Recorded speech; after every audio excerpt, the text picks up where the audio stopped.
বাংলাদেশ গণতান্ত্রিক ছাত্র সংসদ আপনি জানেন যে এই যে নতুন ছাত্র সংগঠন সেটা ভিত্তি হচ্ছে জুলাই গণ অভ্যুত্থানের ভিত্তি, সেটা ভিত্তি হচ্ছে তারুণ্যের যে স্বপ্ন, সেই স্বপ্নযাত্রার ভিত্তি।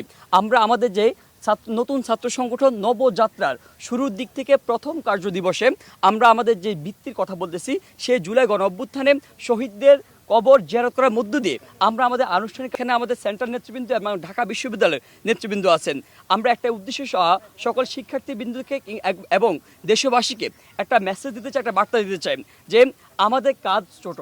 আমরা আমাদের সাথে আমাদের অনেক শহীদি ভাইরা, আমাদের অনেক সহযোদ্ধারা কাঁধে কাঁধ মিলে আমরা যুদ্ধ করেছি, আমরা হাসিনাকে পতন করেছি। আমরা বলেছি যে কোনো গণ অভ্যুত্থানের দুটো শর্ত, দুটো হচ্ছে ডেকোরাম থাকেন। সেটা হচ্ছে প্রথম যেই বিদ্যমান যে ব্যবস্থা আছে সেই বিদ্যমান ব্যবস্থাকে উপড়ে পেলাম, একই সাথে নতুন বন্দোবস্ত, নতুন ব্যবস্থা হাজির করা। সেই জায়গা থেকে আমরা আমাদের প্রথম দায়িত্ব আমরা সম্পন্ন করেছি। আমরা ফ্যাসিস্ট হাসিনাকে দেশ থেকে খেদিয়েছি। এখন আমাদের দ্বিতীয় দায়িত্ব হচ্ছে ক্যাম্পাস থেকে, ক্যাম্পাস পর্যায়ে এবং জাতীয় পর্যায়ে নতুন বন্দোবস্ত, নতুন ব্যবস্থা হাজির করা।